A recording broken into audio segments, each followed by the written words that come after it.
Test තරඟ දෙකක් එක් දින තරඟ තුනක් සහ 20 තරඟ තුනක් වෙනුවෙන් බංග්ලාදේශ කණ්ඩායම මේ දිනවල ශ්‍රී ලංකාවේ සංචාරයක නිරත වෙනවා. ඉතින් මෙම තරඟාවලිය ආරම්භ වන්නේ එළඹෙන 17 වෙනිදා ටෙස්ට් තරඟයකින් ගාල්ල ජාත්‍යන්තර ක්‍රීඩාංගණයේ ආරම්භ වීමට නිමිති බංග්ලාදේශ කණ්ඩායමේ නායකයා විදිහට කටයුතු කරන නජ්මුල් හසන් සන්ටෝ ශ්‍රී ලංකාව ගැන බංග්ලාදේශ මාධ්‍ය හමුවේ අදහස් දක්වලා තිබෙනවා. ඔහු කියන විදිහට ශ්‍රී ලංකා කණ්ඩායම තම කණ්ඩායමට වඩා පල්ලෙහාන් ඉන්නවා කියලා තමයි කියන්නේ. දක්ෂතාවයේ අත්දැකීම් සහ මානසික මට්ටමින් බංග්ලාදේශ කණ්ඩායම ශ්‍රී ලංකා කණ්ඩායමට වඩා ඉහළින් ඉන්න බවත්, ඉතින් එක්සත් අරාබ් එමිරාජ්‍ය කණ්ඩායමේ හමුවේ පරාජය පත්වීම ඔවුන්ට හේතුවක් නොවන බවත්, බංග්ලාදේශ කණ්ඩායම සිය උපරිම ශක්තිය යොදා ශ්‍රී ලංකා කණ්ඩායම පරාජය කරනවා කියලා තමයි ඔහු කියලා තිබෙන්නේ. ඉතින් ඔහු නොකිය කියන්නේ ශ්‍රී ලංකා කණ්ඩායමේ දක්ෂතාවයෙන් දුර්වල බංග්ලාදේශ කණ්ඩායමට වඩා පල්ලෙහාන් ඉන්න කණ්ඩායමක් කියලා. ඉතින් ඔවුන්ට පහසුවෙන් පරාජය කරන්න පුළුවන් කියලා තමයි සන්ටෝගේ මතය බවට පත් වෙලා තිබෙන්නේ. ඉතින් අපි බලමු තරඟාවලිය ඉස්සරහට කොහොම වේද කියලා. ඉතින් ශ්‍රී ලංකා කණ්ඩායමට හැකියාව ලැබෙයිද මේ තරඟාවලිය පූර්ණ තරඟාවලිය ජයග්‍රහණයක් විදිහට වාර්තා කිරීමට?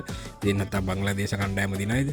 ඉතින් ලාංකීය ක්‍රිකට් ප්‍රේක්ෂකයන් විදිහට සන්ටෝ කළපු මේ ප්‍රකාශය ගැන ඔයගොල්ලන්ට හිතෙන්නේ මොකද්ද? ඉතින් ඔයගොල්ලන්ගේ වටිනා අදහස් පහලින් කමෙන්ට් එකකින් දක්වාගෙන යන්න.